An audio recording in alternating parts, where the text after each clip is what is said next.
Hello and welcome back to the Ever-Changing World podcast. I'm your host, Ava Zanetti, and in today's episode, we're going to be speaking about a bunch of news that I found interesting this week.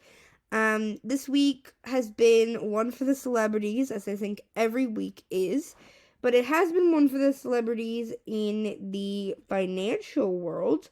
And I'm very interested in three particular people this week, so it's going to be kind of split up into three parts today's episode. Again, probably only going to be 30 minutes to keep it nice and sweet. And these three people have been on my mind this week, seeing the news. One person particularly, which I'll be talking about second, is very, very, very interesting to me, the story behind that one. And pretty much all of these topics that I'll be speaking about today I've done in previous episodes. So to give a little bit of a brief recap, or a bit of an introduction first, the three people I will be speaking about is, of course, Elon Musk, and this is in regards to him wanting to buy Twitter again, and he actually didn't want to buy Twitter, and now he wants to. Again, he's been flip-flopping a lot, so I'll get into that. Next is Kim Kardashian, which, of course, is the one I'm very interested in. This is in regards to a cryptocurrency pump and dump scheme. So I'm very interested to speak about this one, since I've talked about celebrities and influencers, or mainly influencers, doing crypto pump and dump schemes in previous episodes, which I have a ton of cryptocurrency episodes, as well as I think there's a crypto scam episode I have as well that's purely dedicated to that. So if you really want to know really more about more influencers who have done it, go listen to that episode as well for the Elon thing. I mean, it's old news now, but you can go listen to those episodes. And then finally, I want to talk about Kanye. Kanye is leaving the Gap from his, Yeezy line and all of that, or Yeezy's Adidas. But he's leaving the Gap with his clothing line. And that's been a really huge deal. As well, he's been in some controversy as of late on social matters, which you've probably heard about. So those are the three things I'm going to be talking about today. And to give a bit of a recommendation, I recommend listening to the Elon episode, which I'll do a little recap again today. But it's good to go listen to the Elon episode, which was quite a while ago, as well as Kim Kardashian, that one. Go listen to the cryptocurrency episodes for sure. It's episode number 5 and number 6, if you're interested. Number 5 is just basically what is cryptocurrency, which I think is just a really valuable topic in general to know. So I totally recommend that one. You probably should go listen to that. And then the episode number 6 is about YouTube crypto scams. So you can totally listen to it. But if you're like, whatever, just want to listen to this, you don't necessarily need to. And then, finally, Kanye, I mean, you don't really need to be referred to an episode for that. So, and I recommend, getting some Elon updates, as well as getting some, crypto updates to make sure you're all up to date with all the information I will be spewing at you all today. So, to begin today's episode, I, of course, am going to talk about Elon. This is very, very, very recent, and I'm currently just on Twitter to give you the recent updates, and, it's going to be very interesting again. So it's a bit of a recap. Elon loves Twitter, if you can't tell. He's on Twitter 24/7. It's his favorite app in the world. He adores it. And he really, really, really believes in the company and the concept. Maybe it's because he's super addicted to the app. But I guess we are not ones to judge. So, he is absolutely in love with this app. And that kind of means for him, it was something he wanted to buy. Because, of course, he is kind of their, whatever, richest man in the world, or whatever we think is the richest man in the world. And he, of course, can afford Twitter. So his thing was, I love Twitter, but I want to make it better. I want less bots. That was his big promotion about it. And the reason why he was, yes, I'm going to buy Twitter for, it was like 40 billion or something. And then he's like, no, I'm not going to do it because, whatever, there's too many bots. So the little update here, key points. Tesla CEO Elon Musk changed course and agreed to buy Twitter for the agreed upon price, according to a filing on Tuesday. So they're actually going to go to court because he's going to say, hey, they have too many bots. And he was doing this whole thing. Twitter shares were halted after Bloomberg reported that Musk plans to go through with this acquisition at $54.20 a share. Then, of course, the stock jumped 22% after it reopened. Elon Musk has reversed course again, proposing to buy Twitter, again, for $54.20 a share. The social media company issued a statement saying it had received the letter and said the intention of the company is to keep the closing transaction at $54.20 per share. A deal could happen as soon as Friday, which I'm recording this on a Tuesday, so very, very soon, in a few days. And the stock halted earlier in the day after Bloomberg first reported on the Tesla CEO's plan to go forth with the deal. The SEC filing says Musk sent a letter to Twitter on Monday, notifying the company of its intent to proceed the transaction agreed upon on April 25th. So this has been going on for literal months. I'm trying to calculate the months in my head right now. May, June, July, August, September, October. 6 months. It's been half a year, basically, of him trying to buy Twitter. And he put out the deal, in April. So he's been talking about this for a very, very long time. So it's been half a year. A few weeks after Musk agreed to that deal, valuing Twitter at $44 billion, he quickly tried to back out, officially informing the company in July of his intentions to terminate the agreement. Twitter sued Musk to force him to go through the purchase. The two sides were scheduled to go on trial in Delaware on October 17th. That's only 2 weeks away. So maybe this isn't an effort for him to be like, shit, I'm really going to get screwed over in this court filing. That could be a possibility. Another possibility is that he's just you know what? I want to start a social media company, but it's going to fail. So I might as well stick with one that is already established and then build it, like Mark Zuckerberg has done. Musk alleged that Twitter was mistaking the number of bots on its service as one of the reasons he was reneging on the deal. He and his lawyers claimed the social media company was misleading investors by providing false numbers in corporate filings with the Securities and Exchange Commission. Twitter, however, countered, saying that Musk's assertions of the fraud were incorrect and were based on a misunderstanding of the way the company tallies bots and fake accounts on its platform. Musk also alleged Twitter failed to provide him with the necessary data, again with the bots. Twitter alleged Musk was looking for a reason to back out of the deal when the company's shares dropped alongside a broader decline in the overall market. Although Musk said to delay the trial date, Delaware Chancellor Kathleen McCormack rejected his wish, citing potential for Twitter to incur irreparable harm. Chancellor did allow Musk and his attorneys to amend their counterclaim to include certain acquisitions made by Twitter's former head of security in a separate whistleblower suit against the company. In September, Twitter shareholders approved Musk's original bid to purchase the company. Meanwhile, Tesla shares closed up nearly 3% for the day. So basically, long, I don't really want to read this. This is quite boring. But basically, Musk's lawyers, sent out to Twitter lawyers saying, on behalf of X Holdings, Inc., which I don't know what this is. X Holdings. Let me look this up. I think it's probably his company or something. It's, oh, never mind. It was the parent company of Tesla. Okay, sorry.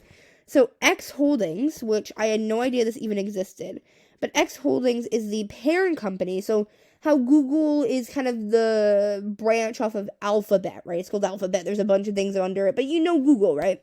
So Elon's parent company is X Holdings, and it's a parent company of his four companies: Tesla, SpaceX, Neuralink, and Boring Company. So if you have no idea what that is, which I didn't, that is X Holdings. So it's that big parent company, and it's literally just a shell company. I'm on their website right now, and it's just register for updates, contact us, general scheduling. It's literally just a shell company, and it's in Atlanta. It's a shell company.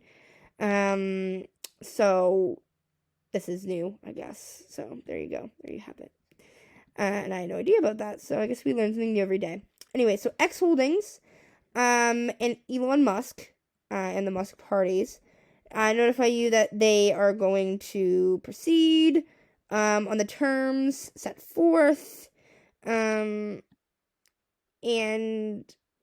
basically saying that the trial is over. The Musk parties provide us notice and liability, whatever rights. Twitter fails to refuse to comply obligations, whatever. It'll fail to close. So basically it's saying, okay, yay, Elon's buying Twitter again. And I honestly, personally, I think it's because of the money that the court case was going to cost. And I think Elon just thought, you know what? I can figure out a way to make Twitter work. I think it'd be cool if I just bought Twitter. And if anything, I can always sell it or something. So he probably assumed it was going to make more money in the long run, and maybe he thought, you know what, maybe I do believe in this. I'd rather not spend all this money in a court case when maybe I could do something with Twitter. And that's kind of how he approached this one. So there's Elon's update. Update number 1. Update number 2 is Kim Kardashian. This one's kind of insane. So, as we just talked about the sec, this is for Kim now. If you don't know anything about Kim, I mean, come on. She is a businesswoman, lawyer, quote unquote. She owns a bunch of companies, of course. Her own, makeup lines and all of that. Skims, which is her, clothing line that's really big. She's big, obviously, from her father and all these other things that you've probably heard about. And, Kim, always has posts, always does ad posts. I know this for a fact, because she's always posting shit about, oh, hey, buy this thing, and that's always hashtag ad. It's those scams, right? And you usually know it's a scam, but you do have to say on the internet, and if you're ever doing an ad, that it is an ad, so people know, and they don't think that you're just promoting it to promote it. So Kim Kardashian's in a lot of trouble for this. She is charged by the SEC over alleged pump and dump, which, if you don't know a pump and dump scheme, it's basically you put a bunch of money into the cryptocurrency, and then once the shares start to rise, you just take all the money back. And you make a bunch of profit, and then everybody else's profits goes way down and is valued at basically nothing.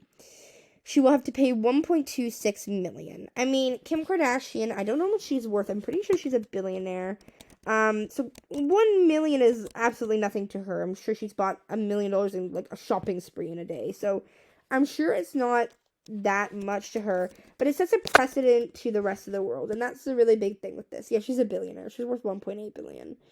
And it sets a precedent, right? It sets a precedent to say to the rest of the world, to say to influencers, to say to these people, hey, don't do these cryptocurrency scams. The government is going to get on you. You cannot feel safe here. And that is what this is doing. Because it's setting a standard. It's showing, you know what? This is what we're going to do. We're going to go really hard. And, hopefully that means people won't try and do the same thing she did. Because they realize, hey, I don't want to be charged this much. Especially when people aren't worth, $2 billion, basically. So she's landed in hot water. And the Securities and Exchange Commission, or the SEC, announced on Monday that it is charged with the reality television star and social media influencer for tweeting on social media a crypto asset security without disclosing the payment she received for the promotion. And I believe she received $250,000 for this, so she lost, obviously all the money she gained from this. And I think it was literally just a story, but we're going to get to that in a second. The SEC said Kim K agreed to settle the charges, pay $1.26 million in penalties, disgorgement, and interest, and cooperate with the ongoing investigation. Kardashian paid the penalties without admitting or denying the SEC's filings. According to the agency, she also agreed to refrain from promoting any crypto asset securities for 3 years, the government said. Which I think at this point she knows, okay, maybe I shouldn't be promoting crypto because they're going to keep getting on me.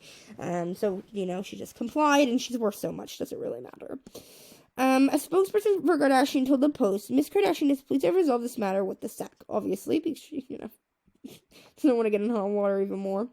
Kardashian fully cooperated with the SEC from the very beginning. She remains willing to do whatever she can to assist the SEC in this matter. So she's basically just saying, hey, I know what I did was wrong. Fine. So the post that she did was quite literally a story. So if you're not familiar with Instagram, which I'm sure you all are, but basically a post is what goes on your feed and it stays on there forever until you delete it or do something with it. And a story only lasts 24 hours. So the thing she posted only lasts 24 hours story. People usually don't look at those too. She was paid $250,000 for this. I'm sure a lot of people would say, hell yeah, I'm gonna do this because, that's awesome. It's a ton of money, and obviously that's why she did it too. I'm sure it got her a nice, maybe some jet fuel for the week. And she so I'm gonna read out this post. I'm going to link this in the description as well, of course. But the post she made was, it said, "Are you guys into crypto?" And everything's in all caps, by the way, with a bunch of question marks. And then it said, "This is not financial advice, but sharing what my friends just told me about the Ethereum Max token. A few minutes ago, Ethereum Max burned 400 trillion tokens, literally 50% of their admin wallet, giving back to the entire Emacs community." And then she has a bunch of hashtags. It's like hashtag Emacs, hashtag disrupt this history, etc., hashtag whatever. But there is one important thing at the end. It says hashtag ad. Whoa. So this post is obviously like a scam. Like if I saw Kim Kardashian's face attached to this, I'd be like, well, obviously it's a scam, and obviously she's getting paid a lot. But sometimes people just don't have the common sense of the internet, right? People just don't realize these things, especially older people, and they don't realize what even hashtag ad means. So I do agree with that. You need to have more disclosure because it's not quite, good to be promoting something like this, especially a scam, and then not really disclosing the amount you have, and especially with crypto. I mean, it's such a mess these days that it's so easy to scam people. And of course, this is again setting a note to the rest of the world and basically saying, hey, don't do what Kim did, or you are going to get in a lot of trouble like Kim did. So the hashtag ad was interesting, and then it was just like a swipe up. So, anyways, she agreed to move forward. John Gasnotch, an attorney for Scott & Scott, the firm handling the class suit action, said, "We see the SEC order as valuation of the claims of the Ethereum Max litigation, particularly those against the defendant Kardashian."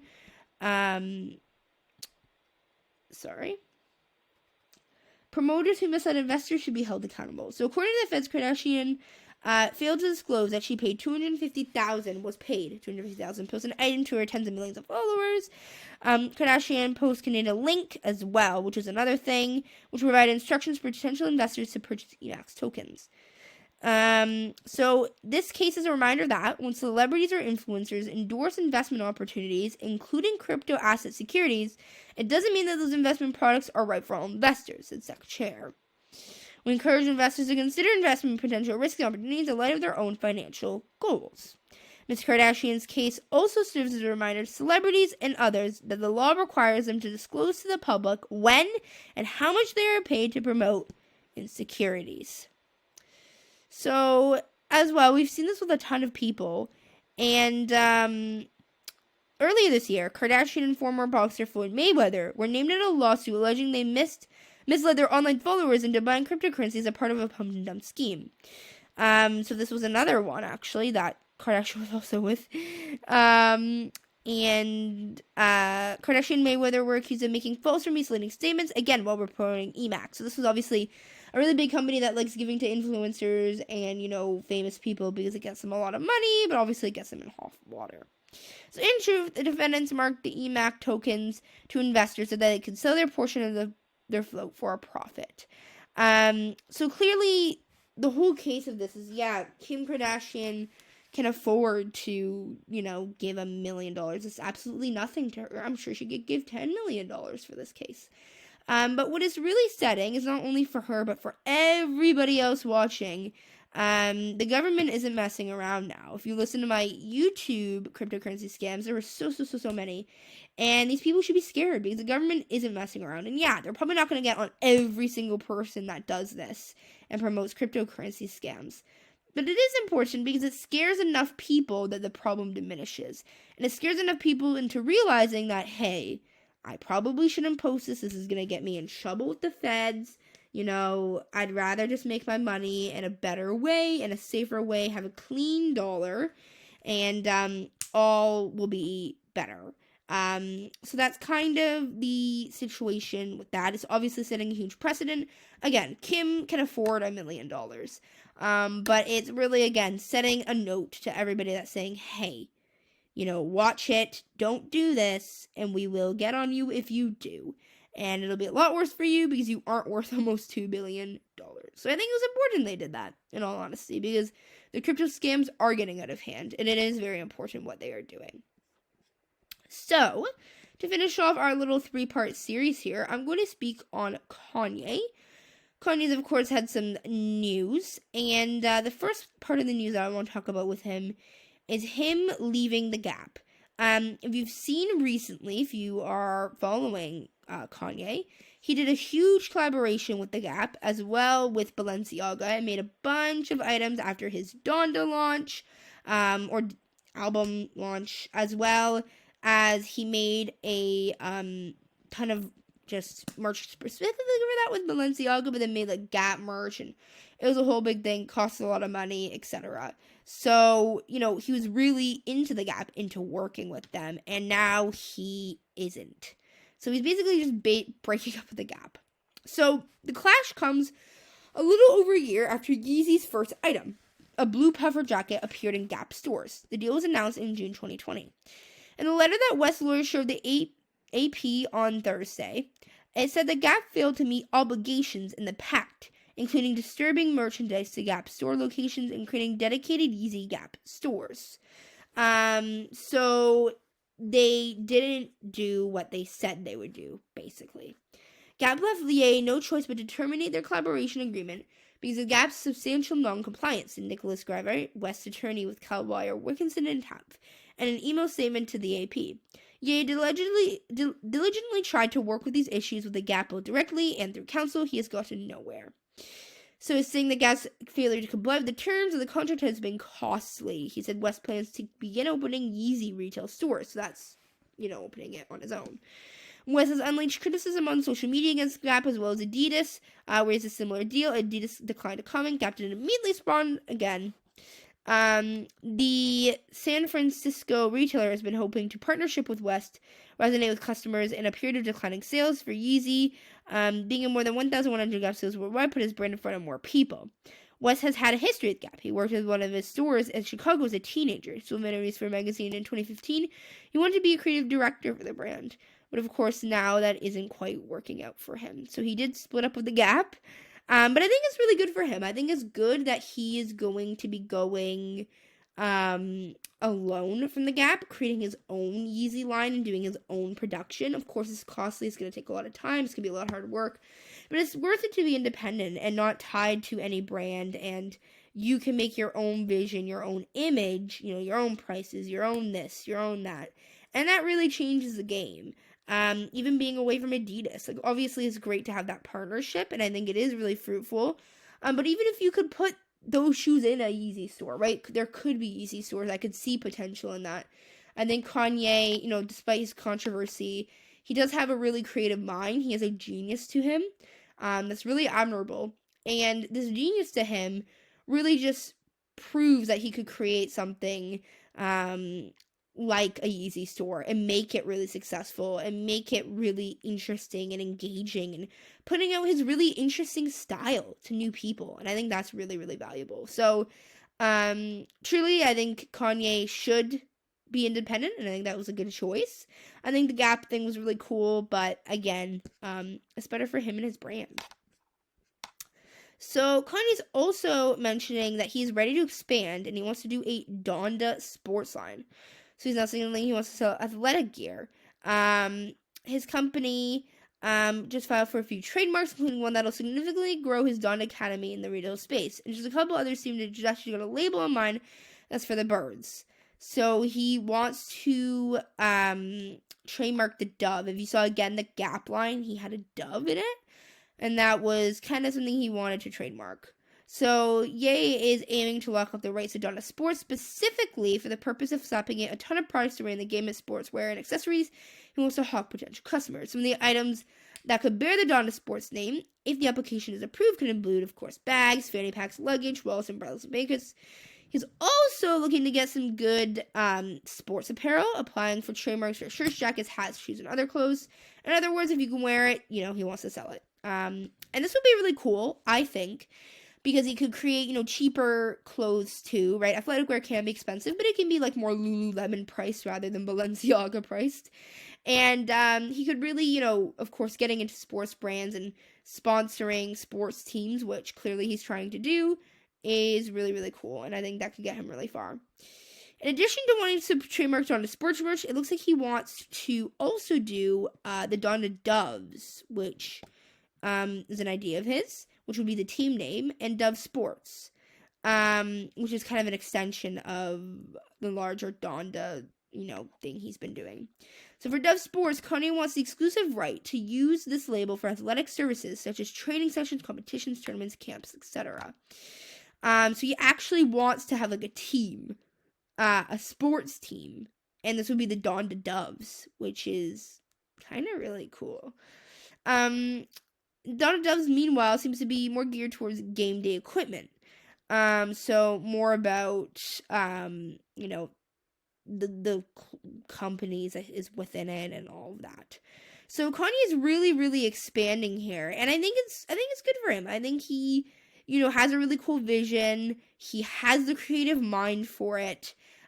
He has the drive for it, and if anyone's gonna do it, it's gonna be Kanye.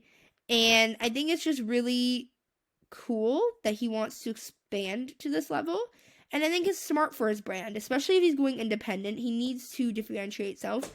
He already has a huge platform that can be used, obviously, for good and can really help him get his brand out there, get the whole Donda thing going. But I also think what's really good about him and his brand is that he can make it really unique. And I think his items just look really nice, and it can appeal to a large audience, larger than just, the people who, listen to him sing or really like his music. Like, I'm one of those people, but I know he has a larger audience than that, and he can really access that if he had Yeezy stores too, and it could really, really expand. So, I think that is all really amazing. And just looking at all the people as a little wrap up that we looked at today, I think that, of course, Elon is buying Twitter. So I'm really interested to see how that goes. I'm interested to see what changes he makes to Twitter. If he completely, reinvents the app or just makes tiny tweaks. How he's going to make money with that, because it's a difficult app to make money. It's clearly he's losing a lot. So I think that's going to be really interesting. Kim K, again, I think it just sets a precedent. Hopefully it makes influencers stop doing all these crypto schemes and maybe make people realize, hey, maybe I shouldn't buy into these crypto schemes that, rich people want to get richer by promoting. And then the Kanye thing, I think Kanye should go independent. I think he's doing really great work with his Donda line with Yeezy. And I think he could really take it far. And going into sports, too, is big markets to tackle. But if anyone's going to do it, it's going to be him. And I think he definitely has the mind for it. So, I hope you guys enjoyed today's episode. I'm happy I had 3 really kind of big stories, but not too big, that were interesting to me that I could talk about today. The articles I use will be linked in the description, of course. To connect with the podcast, please follow the Instagram. It is ever.changingworld. Again, ever.changingworld. Twitter is everchangingwor. Again, Twitter, everchangingwor. Website is shows.acast.com/ever-changing-world. Again, shows.acast.com/ever-changing-world. Thank you all so much for listening. Please tune in next week, next Tuesday, for another amazing podcast episode. Follow to stay updated, and the world is always changing.